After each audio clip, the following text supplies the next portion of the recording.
ओम नमो भगवते वासुदेवाय। ओम नमो भगवते वासुदेवाय। नारायणं नमस्कृत्यं नरं चैव नरोत्तमं देवीं सरस्वतीं व्यासं ततो जयमुदीरये नष्टप्रायेषु भद्रेषु नित्यं भागवत सेवया भगवती उत्तम श्लोके भक्तिर्भवती नैष्ठिकी। श्रीमद् भागवतम स्कंधे एक अध्याय 12 श्लोक संख्या 30। स एष लोके विख्यातः परीक्षत इति यत्प्रभुः पूर्वं दृष्टम् अनुध्यायन् परीक्षेत् नरेष्वेह। स एषः लोके विख्यातः परीक्षित इति यत्प्रभुः पूर्वं दृष्टम् अनुध्यायन् परीक्षेत नरेष्वेह। स एष लोके विख्यातः परीक्षत इति यत्प्रभुः पूर्वं दृष्टम् अनुध्यायन् परीक्षेत नरेष्वेह।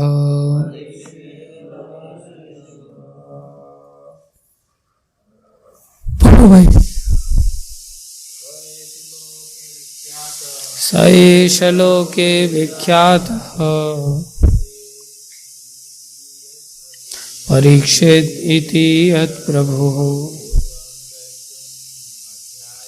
पूर्वं दृष्टम् अनुध्यायन् परीक्षेत नरेष्वेह।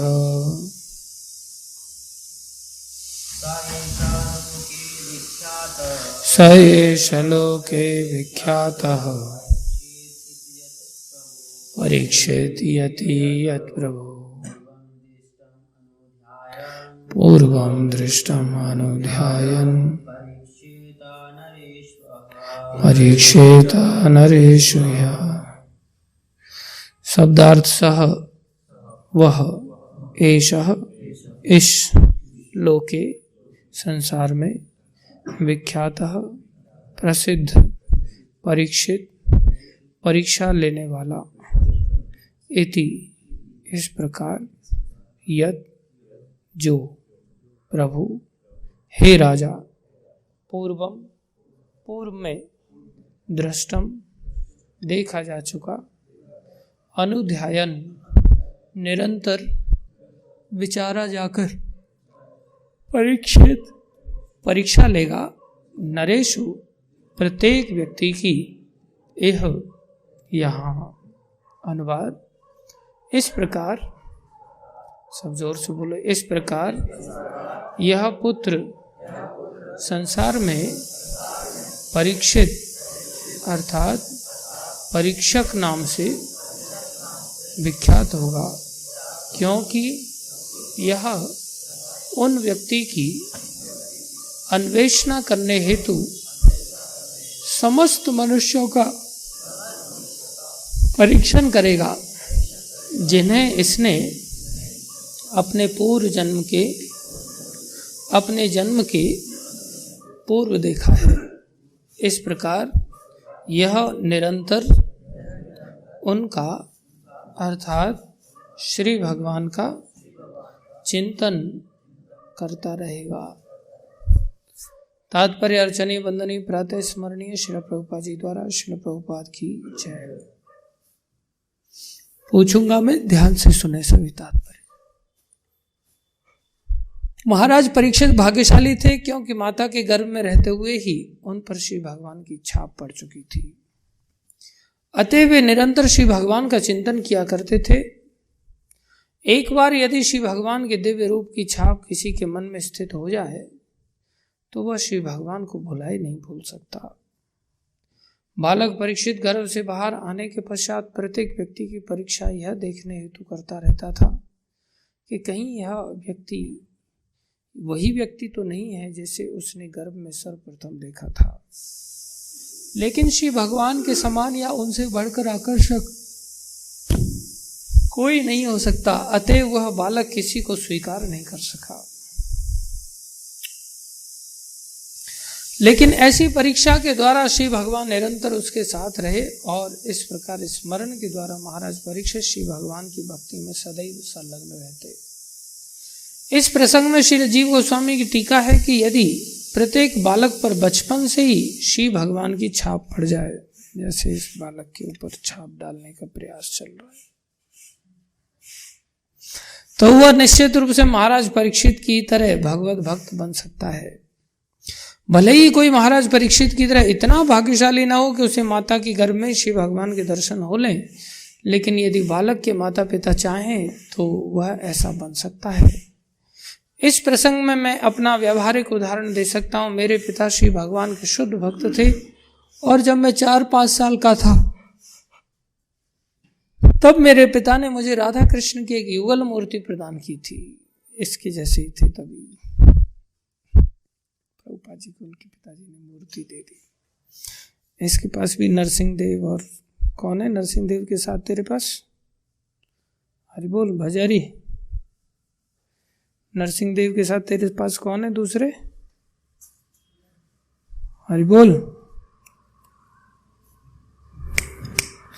नरसिंह देव के साथ कौन है तेरे साथ?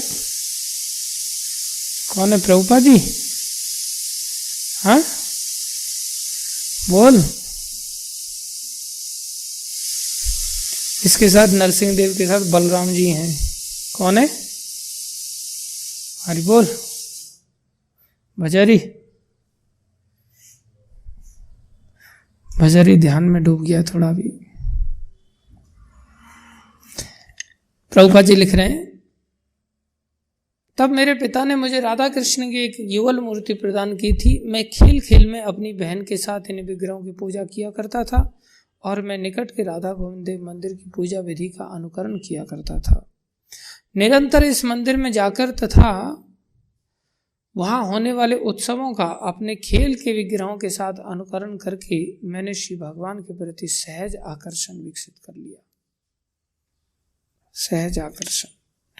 मेरे पिता मेरी स्थिति के अनुरूप इन उत्सवों का अवलोकन करते थे। आगे चलकर स्कूल तथा कॉलेज जाने के कारण मेरे ये कार्यकलाप ठप हो गए और मेरा अभ्यास छूट गया। किंतु अपनी युवावस्था में जब मैं अपने गुरु श्रीमद् भक्ति सिद्धांत सरस्वती गोस्वामी महाराज से मिला तब मेरी पुरानी अभिरुचि फिर से जागृत हो उठी और वही खेल की मूर्तियां मेरे आराध्य अर्चा विग्रह बन गई। यह तब तक चलता रहा जब तक मैंने पारिवारिक संबंध नहीं तोड़ लिए और मुझे प्रसन्नता है कि मेरे पिता ने मुझ पर जो पहली छाप छोड़ी वह गुरु की कृपा से आगे चलकर भक्ति में विकसित हो सकी। महाराज प्रहलाद ने भी यही उपदेश दिया है कि इस प्रकार ईश्वरीय छाप बाल्यावस्था के प्रारंभ में ही पड़ जानी चाहिए, अन्यथा जीव मनुष्य जीवन रूपी इस अवसर को खो सकता है जो अन्य रूपों की तरह नश्वर होते हुए भी अत्यंत मूल्यवान है। ओम ज्ञानम तिमिरन्धस्य ज्ञानञ्जनशलाकया चक्षुरुन्मीलितं येन तस्मै श्री गुरुवे नमः। श्री चैतन्य मनोभीष्टं स्थापितं येन भूतले स्वयं रूपदा मह्यं ददाति स्वपदान्तिकम्। वन्देऽहं श्रीगुरु श्रीयुतापनकमलं श्रीगुरुन् वैष्णवांश श्रीरूपं सागरजातं सहगना रघुनाथान्वितं तं सजीवं सान्द्वैतं सावधूतं परिजन सहितं कृष्ण चैतन्य देवं श्रीराधा कृष्ण पदां सहगन ललिता श्री विशाखान्वितांश। हे कृष्ण करुणा सिंधु दीनबंधो जगतपते गोपेश गोपिका कांत श्री राधा कांत नमस्तुते। तप्त कांचन गौरंगी राधे वृंदावनेश्वरी वृषभानुसुते देवी प्रणमामि हरिप्रिये।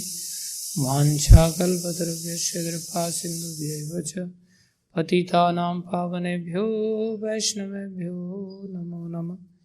जय श्री कृष्ण चैतन्य प्रभु नित्यानंद श्री अद्वैत गदाधर शिवासादि गौर भक्तवृंद। हरे कृष्णा कृष्णा कृष्णा हरे हरे, हरे राम राम राम हरे हरे। हरे कृष्णा कृष्णा कृष्णा हरे हरे, हरे राम राम राम हरे हरे। हरे कृष्णा कृष्णा कृष्णा हरे हरे, हरे राम राम राम हरे हरे। गुरुवे गौरचंद्राय राधिकाय तदालय कृष्णाय कृष्ण भक्ताय तद्भक्ताय नमो नमः।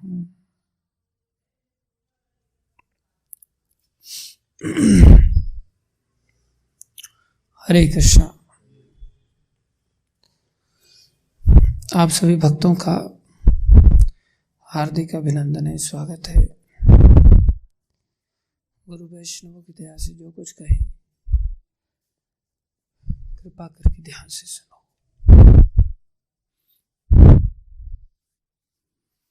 देखो,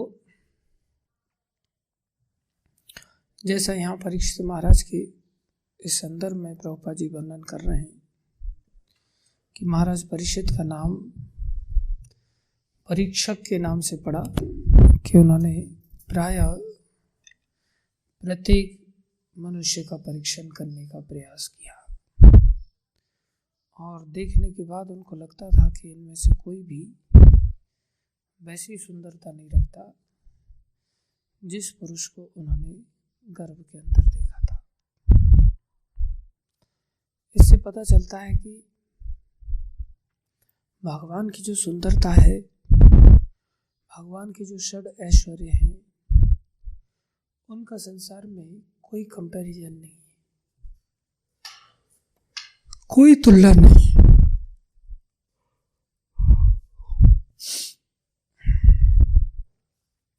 हम लोग किसी भी स्तर पर भगवान की तुलना नहीं कर सकते।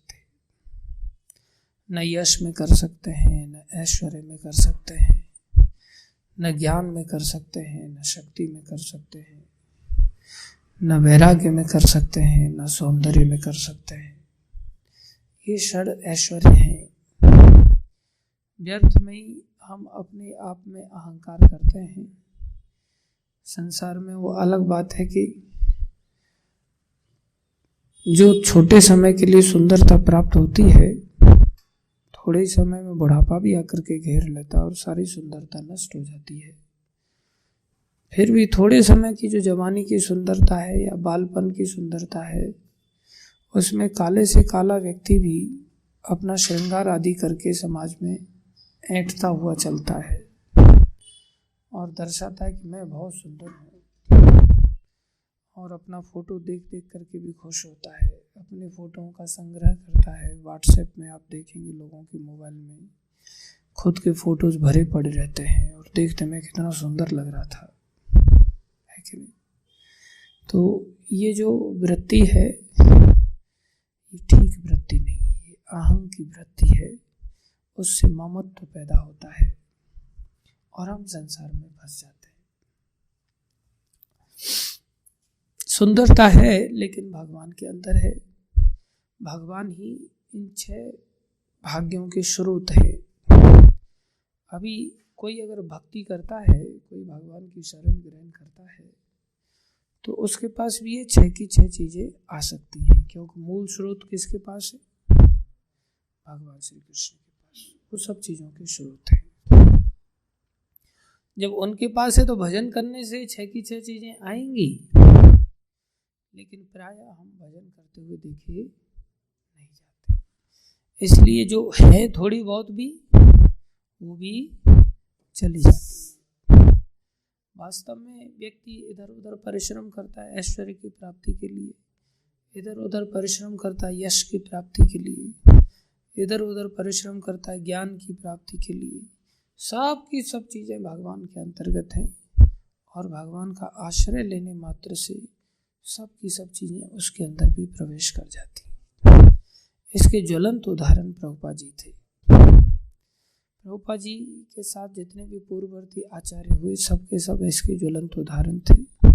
उनके पास किसी भी चीज़ की कभी कोई कमी नहीं रहती थी, सभी ऐश्वर्य में परिपूर्ण। एक बार ऊपर से दिखने में नहीं दिखते थे, ऊपर से तो भगवान भी कई बार ऐसा दिखते थे कि मेरे पास कुछ भी नहीं है, खाली एक पीताम्बर पहन करके मैं घूमता रहता हूँ, जंगली मालाएं पहन करके घूमता हूँ, मेरे पास कोई ऐश्वर्य नहीं। वो ऐश्वर्य को उतार के रख देते थे सखा लोग उनके, और जितने भी गहने आदि थे सब उतार करके, और वहाँ अलग अलग तरह तरह के दुपट्टाओं के साथ भगवान का श्रृंगार करते थे, मिट्टी के द्वारा श्रृंगार करते थे, रंगीन मिट्टी से श्रृंगार कर रहे हैं, अलग अलग जंगली फल फूलों से श्रृंगार कर रहे हैं। तो भगवान स्वेच्छा से त्याग करते हुए दर्शाते थे, क्योंकि वैराग्य की भी वो पराकाष्ठाएं हैं। तो जगन्नाथ दास बाबा जी एक बार विचरण कर रहे थे, तो अंतिम समय जब उनका आया तो उनकी सेवा में बिहारी दास करके एक सेवक थे, तो जीवन भर उन्होंने उनकी सेवा किया। तो कहते हैं, बिहारी तूने बहुत सेवा किया, अब तू मांग ले क्या चाहता है। अगर तू चाहता है तो लाइन लगी है बैलगाड़ियों से भरे हुए धन धान्य से महाप्रभु के द्वारा, तेरे को कितनी बैलगाड़ी भर भर के चाहिए बता दे मुझे। बिहारी कहते नहीं प्रभु, मैंने पूरा जीवन आपकी कृपा लाभ के लिए ही मैंने सेवा किया, मैंने कोई गाड़ियों के धन के लिए आकांक्षा नहीं किया। तो बता तू तेरे को महाप्रभु चाहिए या तेरे को बैलगाड़ियों से भरा हुआ धन दौलत चाहिए, क्या चाहिए। तो आचार्य लोग अपने आप में सर्वसमर्थ होते हैं। क्यों होते हैं? क्योंकि वो भगवान के भक्त हैं और भगवान सब चीज़ों के स्रोत हैं। इसलिए भगवान से जुड़ने का अर्थ है हर चीज अपने आप आती है। समस्या यह है कि हम नाटक मात्र से जुड़े रहते हैं, क्रियात्मक रूप से नहीं जुड़ते। तिलक तो एकदम बढ़िया लगेगा, धोती कुर्ता एकदम बढ़िया प्रेस आदि के साथ रहेगा, सब कुछ बढ़िया रहेगा, लेकिन भावनात्मक रूप से भक्ति की सहज जो वृत्ति है वो सहज वृत्ति हमारे अंदर नहीं होती है, लेकिन वो जबरदस्ती वाली वृत्ति होती है। पता चल जाता है कहाँ एक भागवत का श्लोक मात्र सुनते ही पुंडरीक विद्यानिधि जी लुढ़क पड़े, ऐसी सहज वृत्ति ऐश्वर्य में डूबे हुए, और कहाँ हम लोग भी लुढ़क जाते लेकिन हम नींद में लुढ़क जाते हैं। जैसे श्लोक उच्चारण चालू होता है ओम नमो भगवते वासुदेवाय, उसी समय से भाव जागृत हो जाता है निंद्रा देवी का और धीरे धीरे लुढ़कने लगते हैं। हमारी सहज वृत्ति तमोगुण की ओर है, सहज वृत्ति भगवत भक्ति की ओर नहीं। कुछ तथ्यात्मक बातें बताएंगे इसी श्लोक से संदर्भित, आप कृपा करके इन बातों को ध्यान से सुनिए, बड़े काम की हैं। पहली बात हमने ये सीखा कि भगवान स्रोत है, इसलिए इस मामले में विश्वस्त होना चाहिए पूरी तरह से कि कहीं भटकने की किसी भी चीज के लिए आवश्यकता न संसार में किसी सुंदर स्त्री के पीछे भागने की आवश्यकता है, क्योंकि वो स्त्री का सौंदर्य भी कृष्ण से ही आ रहा है। कृष्ण का सौंदर्य का तो तुलना ही नहीं है कोई, न स्त्री में न पुरुष में, किसी में भी नहीं कर सकते। एक तीर्थराम नाम का ब्राह्मण था, बोले ठीक है सुंदरता होगी कृष्ण की, लेकिन स्त्री की सुंदरता अलग आकर्षण रखती है और पुरुष की सुंदरता अलग आकर्षण रखती है।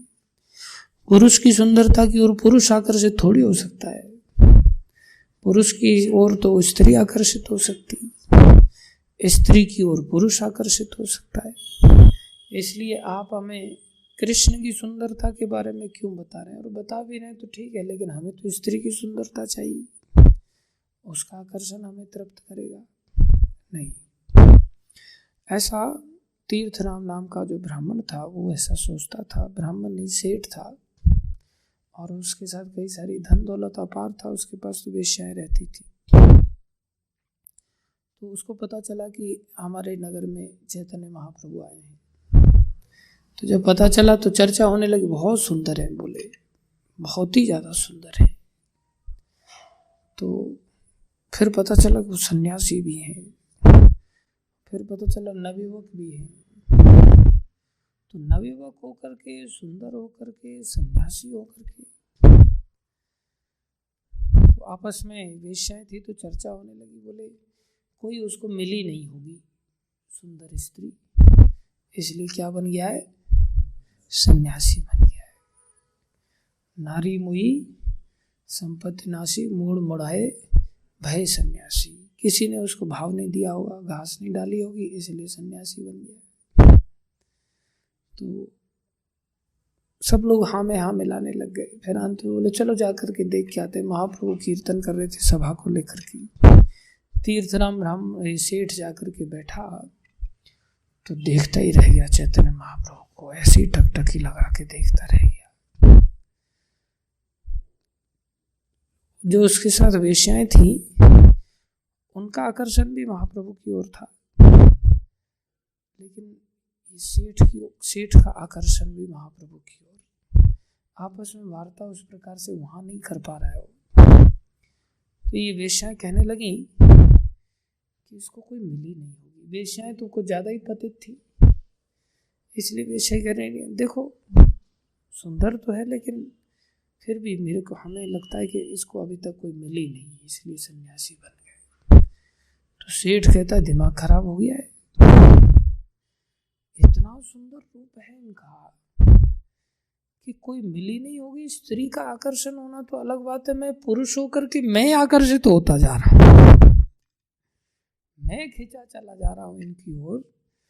तो कौन ऐसी स्त्री शरीर में होगी जो इनकी ओर आकर्षित नहीं होगी। और फिर भी तुम्हें अगर ऐसा लगता है कि तुम इसको फंसा सकते हो अपनी सुंदरता में, क्योंकि वेश्याएं सुंदर ही होती है, आजकल की हीरोइन समझ लो, तो बोले हाँ ये तो हमारे बाएं हाथ का खेल है, इसको फंसाना। जाकर के फंसाने की चेष्टा करने लगी। सारे हाव भाव, सारा बोल चाल उस प्रकार का, इशारे आदि पास में बैठ करके महाप्रभु की करने लगी। महाप्रभु कहते हैं माता श्री आपकी सब इच्छाओं की पूर्ति की जाएगी, मैं आपका शिष्य हूँ, आपका पुत्र। महाप्रभु ने उल्टा ही उनको वश में कर लिया, आकर्षित हो गए। तो ये कृष्ण का सौंदर्य है, जिस सौंदर्य की प्राप्ति के पश्चात संसार में किसी और सौंदर्य की आवश्यकता नहीं रह जाती। एक तो ये सिद्धांत निकल के आता है कि संसार में किसके पीछे भागे हम, कौन से ऐश्वर्य के पीछे भागे, कौन से उपाय के पीछे भागे, कौन से धंधे पानी के पीछे भागे कि भाई केक बेच करके पैसा कमाएंगे, या पिज्जा बेच करके पैसा कमाएंगे, या किसी की चापलूसी करके पैसा कमाएंगे, किसी को पैम्परिंग करके पैसा कमाएंगे, कोई धंधा पानी करके पैसा कमाएंगे, मैचलेस गिफ्ट में इतने सारे आइटम बढ़ाते चले जाएंगे, श्री श्री का हमारा गिफ्ट शॉप बन जाएगा, या आसाराम एडवर्टाइजमेंट करता है बीच बीच में, लेक्चर के बीच में, ये तेल जरूर लगाएं, ये साबुन का उपयोग जरूर करें, ये आंवला चूरन जरूर खाएं। रामदेव आसाराम भी करता था पहले, बीच बीच में एडवर्टाइजमेंट चलता था कथा के बीच में। तो ये जो वृत्ति है, ये वृत्ति एक अज्ञानी के लिए ही है। जिसने भागवत का आश्रय लिया है उसको पता है कि महाराज परीक्षित अपने जीवन में किसी और आकर्षित नहीं हुए। सारे संसार में राजा बनकर के वो भ्रमण कर रहे हैं। कैन यू इमेजिन, राजा बनकर के भ्रमण करने का अर्थ क्या? क्या राजा होना उनको संतुष्ट कर पाया? राजा के पास कौन से ऐश्वर्य की कमी होती है?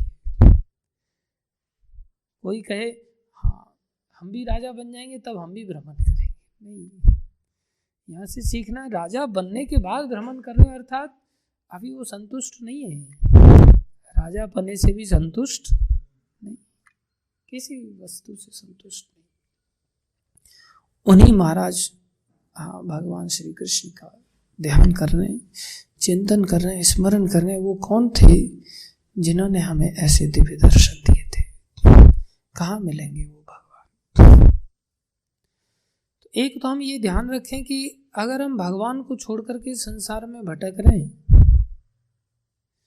तो हम वैसे भी महाराज परीक्षित की तरह कभी संतुष्ट नहीं हो सकते। और दूसरी बात, अगर कृष्ण की प्राप्ति के रास्ते पर चल पड़े तो क्या ऐसी वस्तु है जो हमें नहीं प्राप्त होगी? क्योंकि हर चीज के स्रोत हैं। क्या यश नहीं मिलेगा? क्या जरूरी है उसके लिए मुझे पॉलिटिशियन ही बनना पड़ेगा? नहीं। क्या जरूरी है मुझे संसार में अच्छा वक्ता बनना पड़ेगा उसके लिए तभी मुझे यश प्राप्त होगा? नहीं। क्या मुझे लोगों को हंसाने वाला कॉमेडियन बनना पड़ेगा उसके लिए तब यश प्राप्त होगा? नहीं। संसार में न यश के लिए, न वैराग्य के लिए, न ज्ञान के लिए बहुत सारी पुस्तकों को पढ़ने की आवश्यकता रहेगी, ना ही कुछ रट्टा मारने की आवश्यकता है। एकमात्र आवश्यकता है कि हमें क्या प्राप्त हो जाए? भगवान श्री कृष्ण प्राप्त हो जाए। तो हमारा अनादि काल से जो भटकना चला आ रहा है और अनादि काल के लिए जो भटकने के रास्ते पर हम चलते रहते हैं, वो सारा क्या हो सकता है? बंद हो सकता है। चिर शांति को प्राप्त हो सकता है। तो पहली बात तो ये समझना होगा महाराज परीक्षित के इस चरित्र से। दूसरी बात समझना होगा कि भगवान की प्राप्ति होगी तो ही तो हमें ये सब कुछ मिलेगा। भगवान की प्राप्ति कैसे होगी?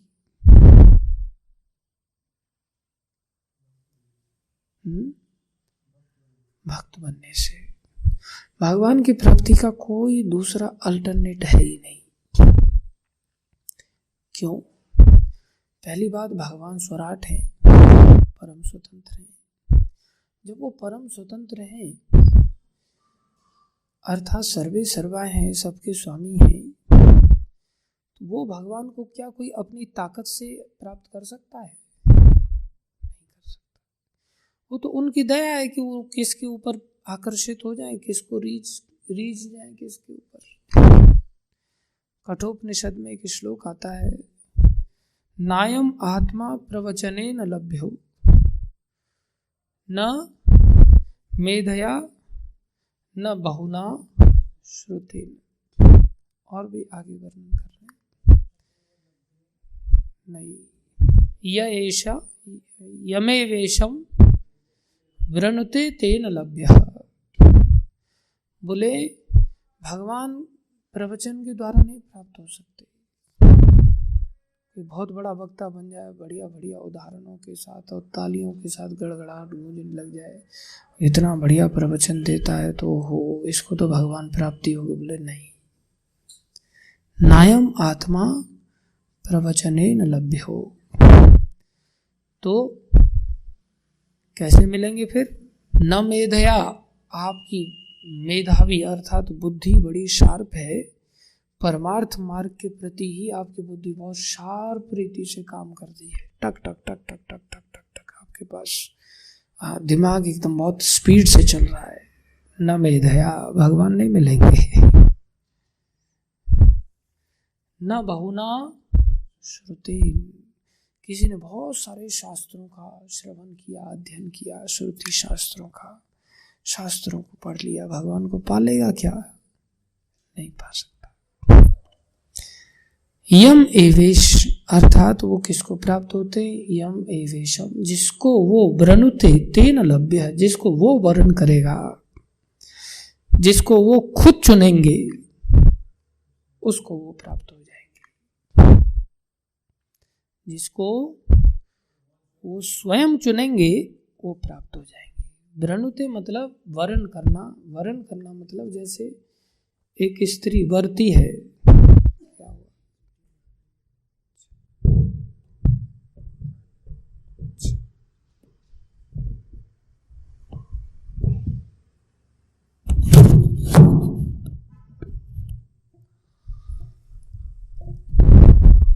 जिसको वो वरते हैं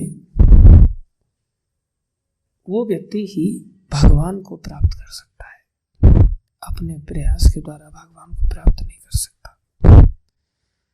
प्रश्न उठता है वो किसको वरेंगे? अब जैसे स्वयंवर है तो कोई राजकुमारी है, तो राजकुमारी को कौन प्राप्त करेगा? हाँ, जो एलिजिबल होगा। किसके अकॉर्डिंग? राजकुमारी के अकॉर्डिंग। राजकुमारी जिसको वरण करना चाहेगी वो राजकुमारी को प्राप्त करेगा। राजकुमारी के लिए स्वयंवर है, लोगों के लिए स्वयं पत्नी नहीं है। वो स्वयं पत्नी का चुनाव नहीं कर सकते। राजकुमारी के पास राइट है कि वो कौन से वर का चुनाव करेगी। जिसके गले में वरमाला डाल देगी वो व्यक्ति का उसका वरण हो जाएगा। तो भगवान किसी व्यक्ति को अगर अपना वरण करेंगे, किसी को चुनेंगे राजकुमारी की तरह, वो भगवान को प्राप्त हो जाएगा। फिर इसमें फालतू में ही हम राजकुमार बन करके जा करके जबरदस्ती बैठ करके और दुस्साहस करेंगे, नहीं ऐसे पाएंगे ऐसे पाएंगे भगवान को। भगवान कैसे भी नहीं मिलने वाले भाई। तो फिर इसमें जीव का क्या दोष है भगवान को नहीं पाने को लेकर? जीव का तो कोई दोष है ही नहीं। भगवान जिसको पाना चाहेंगे पा लेंगे, क्योंकि ये राइट तो भगवान के पास है ना, हमारे पास थोड़ी है। नहीं, ये राइट हमारे पास भी है। उनके पास तो है ही, हमारे पास भी है थोड़ी मात्रा में। हमारे पास क्या है? बोले कोई भी राजकुमारी किसी राजकुमार का वरण जब करेगी तो क्या देख के करेगी? गुण देख के करेगी। उसको कहते हैं वर्णीयता का गुण होना चाहिए उसके अंदर। क्या होना चाहिए? वर्णीयता का गुण होना चाहिए। वर्णीयता के क्या गुण हो सकते हैं? क्या चीज देख करके राजकुमारी वर्ण कर सकती है? शक्तिशाली, वीरता, वैभव, कितना पैसे वाला है, बुद्धिमान देख करके, सौंदर्य देख करके। अब अगर इस क्षेत्र में अगर वर्णीयता की ये सब गुण हैं और राजकुमारी इनमें से किसी एक आध गुण को चाहेगी या कई सारे गुण को चाहेगी या कौन कौन से गुण का तालमेल बन रहा है वो सब देखना चाहेगी ना। तो अगर भगवान श्री कृष्ण वर्णीयता का गुण अगर ऐसे देखेंगे तो कौन से गुण देखेंगे? वो ये देखेंगे इसके पास ऐश्वर्य कितना है, वो देखिए तो भिखमंगा पहले से ही है, मेरे सामने इसका क्या ऐश्वर्य है। वो ये देखेंगे इसने सुंदर तिलक कितना बढ़िया लगाया है, कितना सुंदर लग रहा है। सब मक्खी मच्छरों जैसी सुंदरता उनके सामने। उनके सामने किसकी सुंदरता टिकती है? उनके सामने किसका ज्ञान टिकता है? वो ये देखेंगे कितना बढ़िया श्लोक पे श्लोक झाड़ रहा है, देखेंगे इस बात को। हम भोले वाले लोग देख करके उसके पीछे भले पागल हो जाए, कृष्ण पागल नहीं होने वाले। चैतन्य महाप्रभु के सामने प्रकाशानंद सरस्वती ने गंगा देवी के ऊपर 100 श्लोकों की झड़ी लगा दी। महाप्रभु चुपचाप बैठे, बोले इसमें ये गलती, इसमें ये गलती, इसमें। प्रकाशानंद सरस्वती कहते अच्छा होता अगर मैं पहले बोलता ही नहीं। इसलिए महाप्रभु के सामने, जगन्नाथ जी के सामने, कृष्ण के सामने कोई उन्हीं के श्लोकों को बड़े राग ताल से बहुत अच्छी तरह से और वो लाइन लगा करके धड़ धड़ धड़ धड़ झाड़ता जा रहा है। पब्लिक आपकी ओर आकर्षित हो सकती है, कृष्ण आपकी ओर आकर्षित नहीं। उल्टा वो गलती जरूर निकाल देंगे, इसमें ये गलती है, इसमें ये गलती, इसमें ये बुद्धू कहाँ से आ गया, भगाओ इसको। इसलिए कृष्ण हमारी विद्वता पर आकर्षित नहीं हो सकते, कृष्ण हमारे वैराग्य पर आकर्षित नहीं हो सकते। क्या वैराग्य कर सकते हैं? उनकी माया के सामने हम कहीं टिक पाएंगे? बड़े बड़े वैरागी शिव जी वो माया के शिकार हो गए, ब्रह्मा जी को शिकार होना पड़ा। कौन ऐसा है जिसने वैराग्य में, जिसने जीवन में, श्रृंगी ऋषि जिन्होंने जीवन में कभी स्त्री को देखा ही नहीं, जिनके जीवन में स्त्री पुरुष का भी भेद नहीं, वो श्रृंगी ऋषि की पिंगी कर डाली। माया देवी ने ऐसा उनको घुमाया, चक्कर में डाला, बेचारे राजा बन गए वो। सब स्त्री पुरुष का भान हो गया, पर करा दिया। हम तो पहले से ही पैदाइशी भोगी हैं, संस्कारों के भोगी हैं। हर तरफ समाज में चारों तरफ भोग वृत्तियां हैं। वो जंगल में रहते हुए माया के शिकार हो गए। तो हम में से कौन ऐसा है जो ऐसा वैराग्य का एकदम झंडा गाड़ सकता है? दुनिया में कोई नहीं झंडा गाड़ सकता है। माया बड़ी प्रबल है। तो वैराग्य से भगवान कैसे हमारे आकर्षित होंगे? कैसे ज्ञान से आकर्षित होंगे? कैसे सुंदरता से आकर्षित होंगे? हाँ, किस चीज से भगवान हमारी ओर आकर्षित हो सकते हैं? कोई ऐसा वर्णीयता का गुण नहीं है जिससे भगवान हमारी ओर आकर्षित हों और वरमाला लेकर के हमारे गले में डालते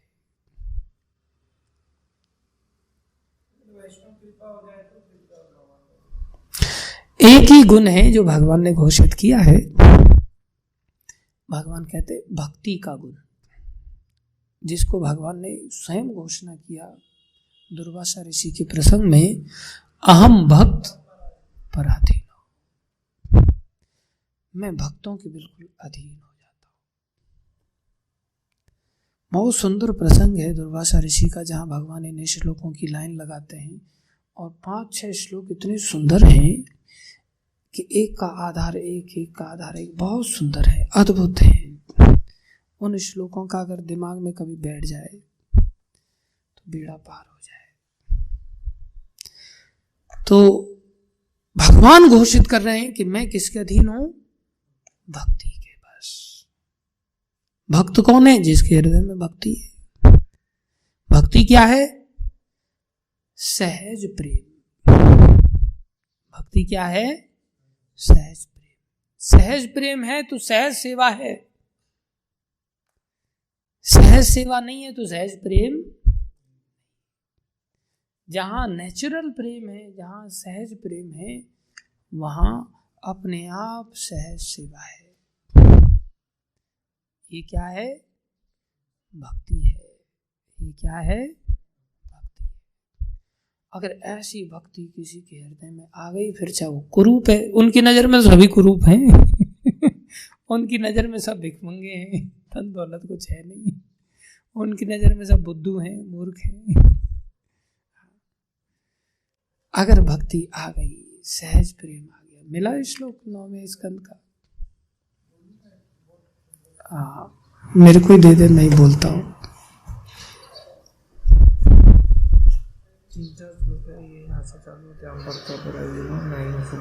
हाँ ठीक है।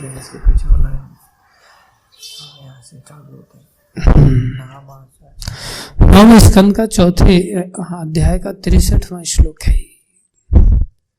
कैसी बड़ी बात भगवान कह रहे हैं। श्री भगवान उवाच,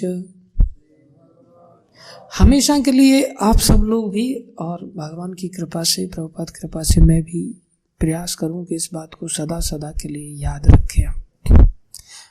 ये सिद्धांत बड़ा सरल है, सहज है और हमेशा के लिए हृदय में धारण करने योग्य है। क्या कह रहे हैं भगवान? श्री भगवान उवाच, अहम भक्त पराधीनो हि अस्वतंत्र इव द्विजः। 2 बार भगवान कह रहे हैं मैं भक्तों के पराधीन हूं, और कह रहे हैं कौन कहता है मैं स्वतंत्र हूं? कौन कहता है मैं स्वतंत्र हूं? मैं स्वतंत्र नहीं हूं। हे ब्राह्मण, हे दुर्वासा, हे द्विज, तुमको किसने कह दिया कि मैं स्वतंत्र हूं और मेरी स्वेच्छा से मैं तुम्हें सुदर्शन के इस वेग से मुक्त कर सकता हूं? सुदर्शन की ये आग तुम्हें ठंडा करने के लिए मैं अधिकार प्राप्त हूं, मैं कैसे कर सकता हूं? मैं नहीं कर सकता। 9.4.63। तो क्या कह रहे हैं फिर? और क्या कह रहे हैं? हाँ, साधुर्भिर ग्रस्त हृदयो, तीसरी बार भी कहा। क्या कह रहे हैं? बोले साधुर्भिर ग्रस्त हृदय। ग्रस्त माने मैं चाहता नहीं हूं, कोई भी नहीं चाहता किसी के द्वारा फंसना। बोले साधु लोगों का जो हृदय है वो मेरे को ग्रसित कर लेता है, खा जाता है मेरे को, अंदर हृदय में बैठा लेता है, मैं मुक्त नहीं हूं। चाहता नहीं हूं मैं, लेकिन मेरे को मजबूरी में क्या करना पड़ता है, जाना पड़ता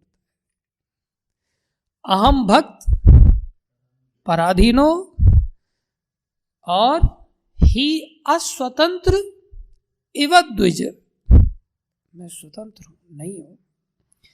साधुर भीर ग्रस्त हृदयो, मैं साधुओं के हृदय के द्वारा ग्रसित हूं, बांधा जा चुका हूं पूरी तरह से। आगे क्या कह रहे हैं, ना केवल ऐसे भक्तों के द्वारा, भक्तैर भक्त जन प्रिय, जो ऐसे भक्त हैं, उन भक्तों के जो जन हैं, उन भक्तों के जो भक्त हैं, उनके द्वारा भी मैं बांधा जा चुका हूं। कैसी घोषणा है, मेरे को तो ये लोग घेर के बांध रहे हैं। इनकी सामर्थ्य तो देखो, जो साधु भक्त हैं, जो सच्चे साधु हैं, जो भक्त हैं, जिनके हृदय में भक्ति है, वो तो मुझे बांध ही रहे। इन भक्तों के जो प्रियजन हैं, वो भी मुझे भक्तैर भक्त जना प्रिय, मैं उनके द्वारा भी वश में आ जाता हूं। इसलिए भगवान की भक्ति अगर नहीं जाग रही है तो कम से कम बाबा भक्तों की भक्ति तो जगा लो, वो तो प्रत्यक्ष है। भक्तों की भक्ति जागृत हो जाए तो बेड़ा पार हो जाए, गारंटीड है। फिर आगे क्या कह रहे हैं, ना हम आत्मानम आशा से, बोले मैं आत्मा मतलब स्वयं, मैं अपनी भी आशा नहीं करता, अर्थात मैं अपने आप को भी प्रायोरिटी नहीं देता। किसके सामने, भक्तों के सामने। मद भक्तई साधुर भीर बिना, साधु के बिना जो मेरे भक्त हैं, मद भक्तई साधुर भीर बिना, मैं उनके बिना अपने आप को भी महत्व नहीं देता। इसलिए कहा जाता है, अगर भक्त आया और हमने अगर उसका स्वागत नहीं किया और भगवान को महत्व देने लगे, भगवान दुखी हो जाते। ये बुद्धू कहाँ से आ गया, इसने 9वां स्कंद पढ़ा नहीं है, इसने दुर्वासा के प्रसंग को जो सारी त्रिलोकी जानती है, ये बेवकूफ नहीं जानता है। अरे मुझे ऐसे ही छोड़ करके जाओ, निर्वस्त्र अवस्था में भी हूं और तुम मेरा अभिषेक करने ही वाले हो, तो भी छोड़ के भक्तों का स्वागत करने चले जाओ। मैं आशा नहीं करता तुमसे कि तुम मेरी पूजा करोगे। एकमात्र वर्णीयता का गुण है, लेकिन इसमें प्रायः हम लोग पूरी तरह से 100 आउट ऑफ 100 फेल हो जाते हैं। किसी को, आसपास में रहने वाले को, दूसरे को भक्त मानते ही नहीं। ये लगता है इन सब लोगों में केवल और केवल मैं ही भक्त हूं, बाकी कोई भक्त नहीं। कुछ एक एक्सटर्नल फीचर्स को देख करके हमेशा निर्णय ले लेते हैं, अरे ये भक्त होकर के दुर्योधन का पक्ष क्यों ले रहा है। कितने बड़े भगवान के भक्त हैं पितामह भीष्म, पक्ष ही नहीं ले रहे, भगवान के साथ लड़ाई लड़ रहे हैं, और फिर भी कैसे हैं, महाभागवत वैष्णव। इसलिए भक्तों का थर्मामीटर तो हमारा खुद का है ना, खुद से ही भक्तों को मेजर करने का थर्मामीटर हमने निकाल रखा है।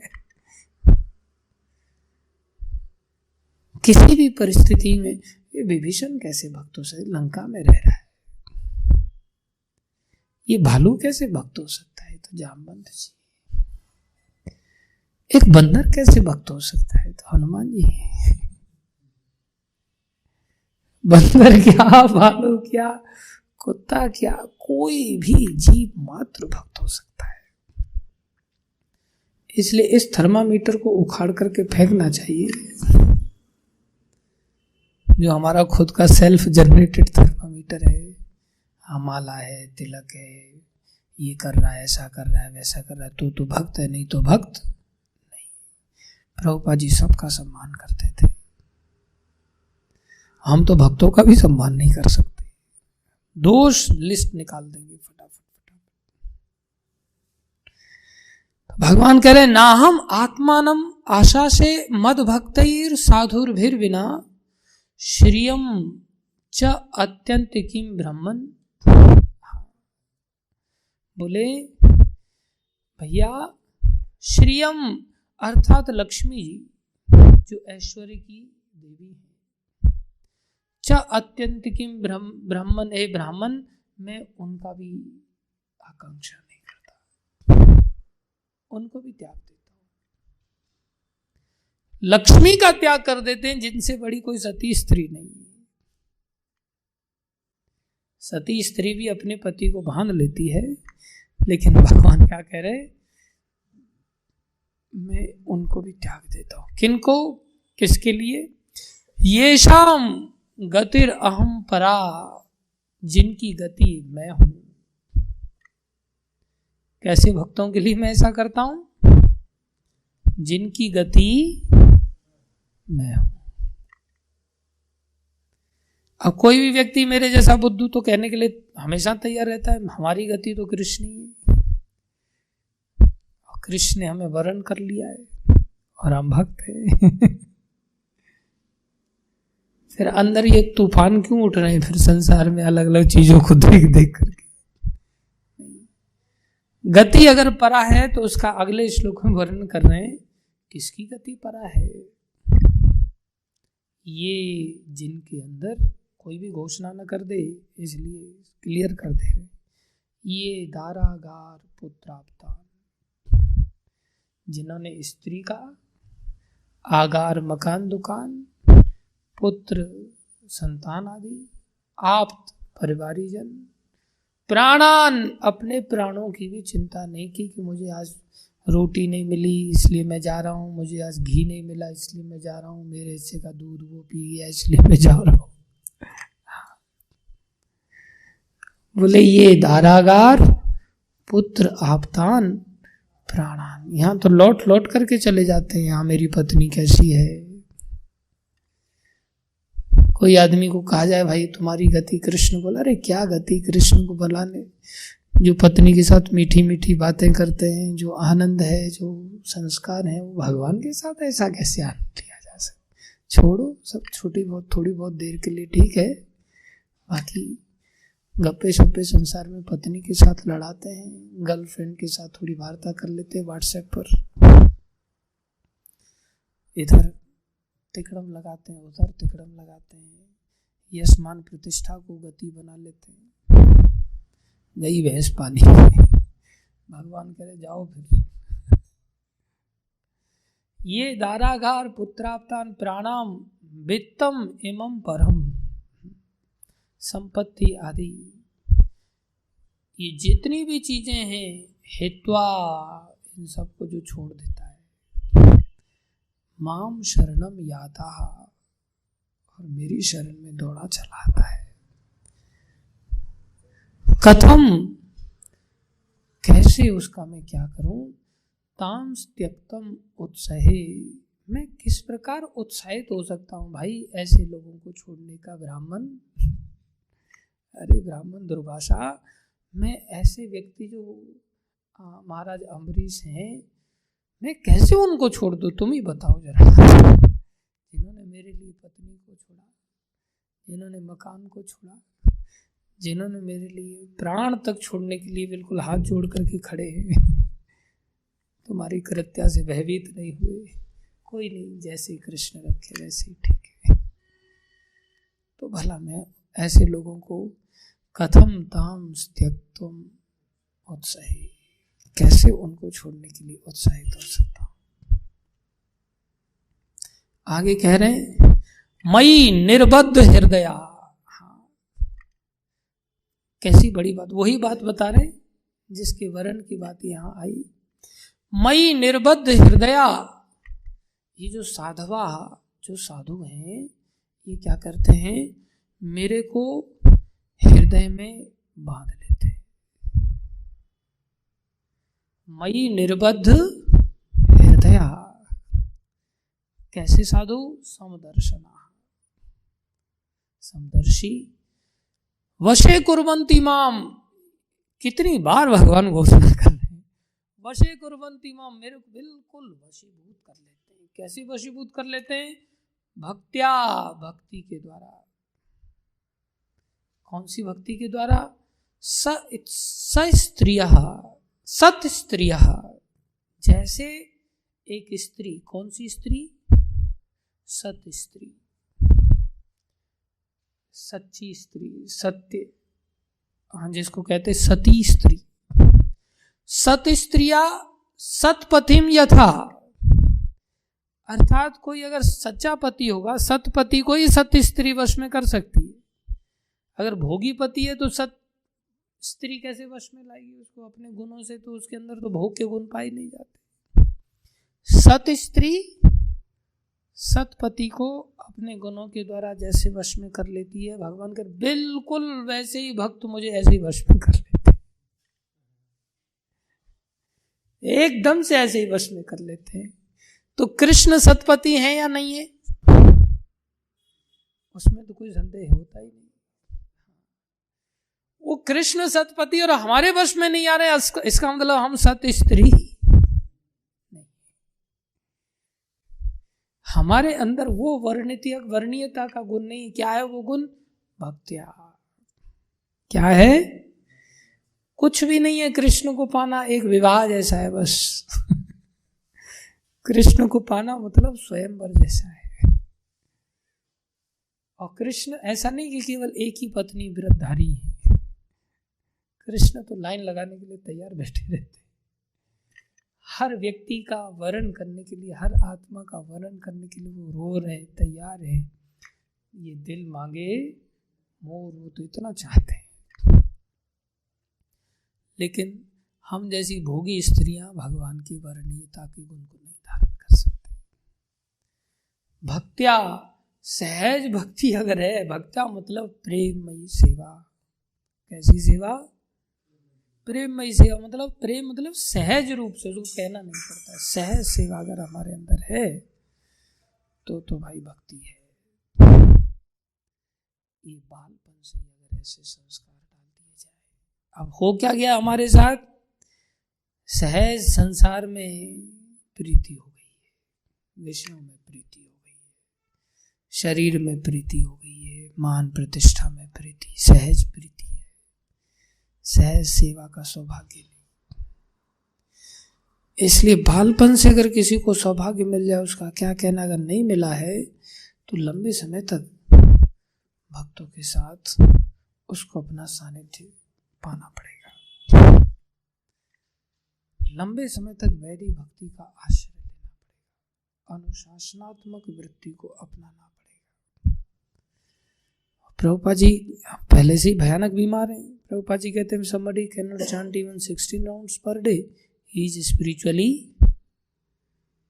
sick।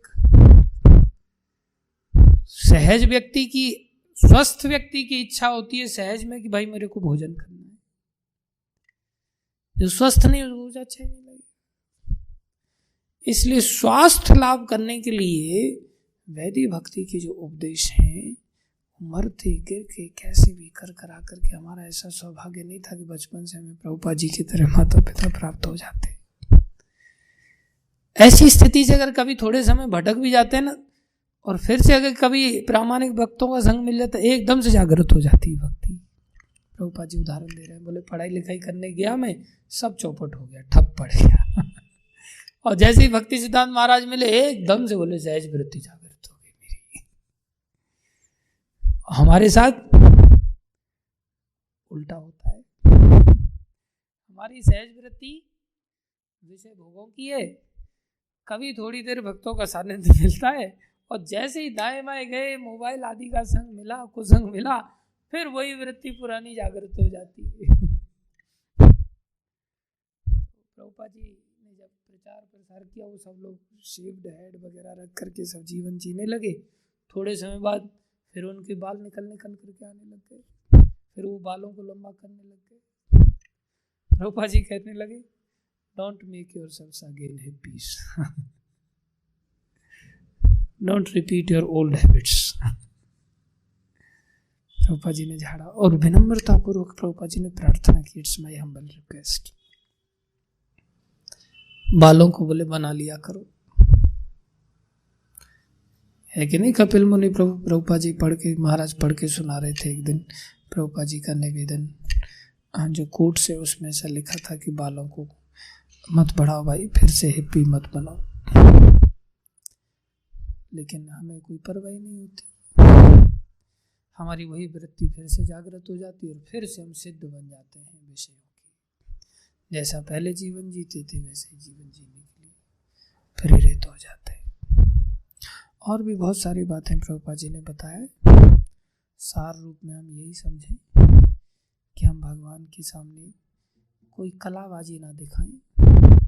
कलाबाजी से भगवान कभी प्रसन्न नहीं होते। भोली जनता जरूर, भोली भाली जनता जरूर हमारी ओर आकर्षित हो सकती, वो भी थोड़े दिन के लिए, क्योंकि हम संसार में थोड़े ही दिन के मेहमान हैं, ज़्यादा दिन के नहीं। उस चक्कर में हमारा अहंकार बढ़ जाता है, भगवान लात मार के बाहर कर देते हैं। इसलिए हमें सहज वृत्ति से भगवान की भक्ति को अपनाना होगा। उसके लिए एकमात्र है भक्ति। भक्ति मतलब विनम्रता। विनम्रता पूर्वक आज्ञाकारी बने, हम भक्तों के भक्त बन जाए, जो हमारे लिए सहज है। बन पाते हैं तो भाई जीवन सफल है, नहीं बन पाते तो फिर 4 दिन की चांदनी फिर अंधेरी रात। ये तो भगवान की घोषणाएं हैं। धन्यवाद आप सभी भक्तों का। श्रीमद् भागवत महापुराण की जय, श्रील प्रभुपाद की जय, अनंत कोटि वैष्णव वृंद की जय, आप सब भक्तों की जय। कोई प्रश्न किसी का?